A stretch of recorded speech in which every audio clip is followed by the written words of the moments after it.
Well, there's nothing that I love more than 70 degrees outside on the 1st of January.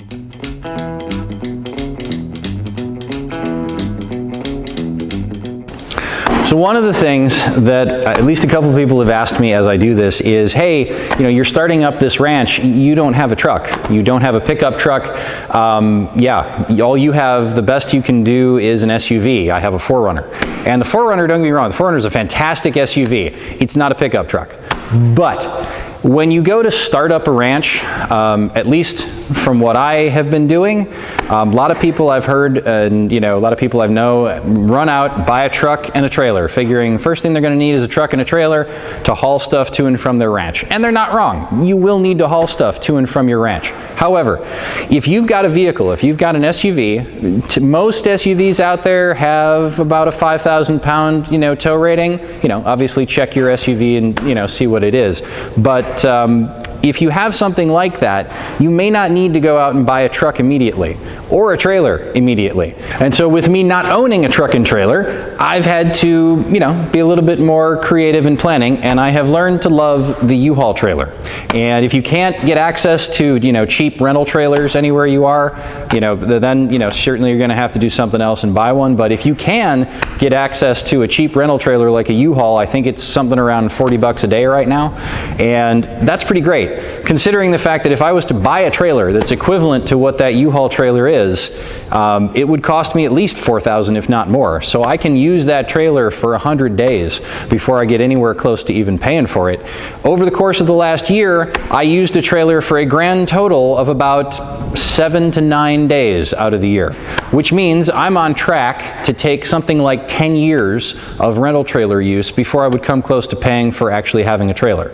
Now, the downside of that, of course, is you have to plan ahead. You have to rent the trailer ahead of time, make your reservation and all that stuff. Go there, pick it up, go there and return it. And yes, it can be a bit of a pain. But when you take into account the fact that you don't have to buy the trailer, you don't have to worry about things like the brakes on it, bearings, keeping it in maintenance, keeping it, if there's any kind of inspections that you have to get for it, plates, registration, any of that stuff, you don't have to deal with any of that. All you have to do is show up, rent the trailer, use it for a day or two, and take it back, okay? Which to me, tremendously better. Also, it means I didn't have to go buy a truck. If you go buy a new truck and a new trailer, you can easily run yourself $100,000 for the two of those, no problem. You go used on both of them, you can probably keep it under $50,000, but still, that's a bunch of money, right? By renting a trailer, I was able to use the SUV that I already had, and I spent a grand total of, under $400 over the course of this year actually renting a trailer. So from an economics perspective, you got enough to deal with when you go to start a farm or ranch. You got enough in the way of expenses that you're not going to see coming from day one. You got enough to spend money on. Don't go run out and buy a truck and trailer immediately, unless you have tons of money. Now, if you have tons of money, absolutely, have at it. But for those of us who are on a budget, don't do that. Use the rental trailer. I mean, as far as things that I've brought in here with the rental trailer, this guy right here, 1,400 pounds, came in on the back of my 4Runner on a U-Haul trailer. This post driver weighs about 900 pounds, came here on the back of a U-Haul trailer. This grapple, again, weighs about 900 pounds, came here on the back of a U-Haul trailer. These hay bales, brought these in as we're getting ready for cows, just so we have something that we can feed them when we pen them up to teach them how to use the waterer. But hay bales came in on the back of a U-Haul trailer. This big thing did not come in on the back of a U-Haul trailer. This thing is very heavy. It's 2,200 plus pounds. It's extremely bulky. It's difficult to move.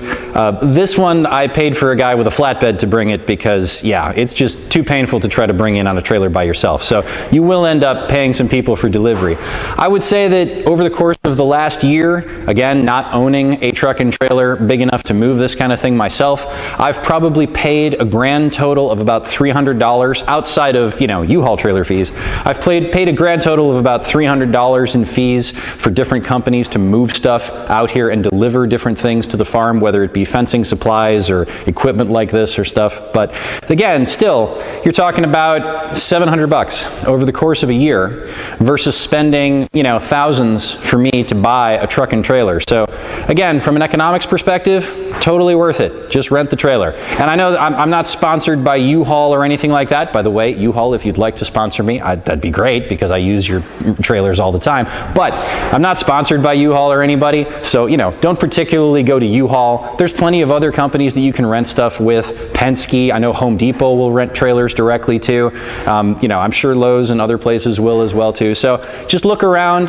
If you're looking to move something and you don't happen to own a truck and trailer, just look around for a place to rent a trailer from. A lot cheaper than going out and trying to buy it and store it somewhere and deal with the maintenance and on it and everything else. So rent the trailer. It's a wonderful thing. So anyway, that's just a little bit of economics here, starting up this ranch, trying to keep our costs down. And of course, we got to keep our costs down because we got to have enough money to buy cows. And so cows should be showing up real soon. We're going to have some video of them when they get here, and we got to get them trained on the waterer and, make sure they're all good and happy before we just let them roam the field. So that's going to be a really fun day. Stay tuned for that one. As a final note, somebody asked me how I get like gas and diesel and stuff in here for the tractor and generator and stuff like that. And I bought one of these. This is a hitch carrier. It's rated at about 400 pounds, so I can put all 8 of my diesel containers on here, bring them to and from the farm to fuel up the tractor. So works real nice. Not nicer than taking diesel and stick it in the back of your car and stuff like that. Now obviously, if you have a pickup truck, you don't have this problem. You just stick gas cans in the bed of the truck, or you buy one of those nice metal fuel tanks to put in the back of your truck. Those are great. But again, not having a pickup truck, this cost me $200. So yeah, pretty cheap by comparison. So if you need to move fuel and stuff, get a hitch rack for the back of your SUV. It's great.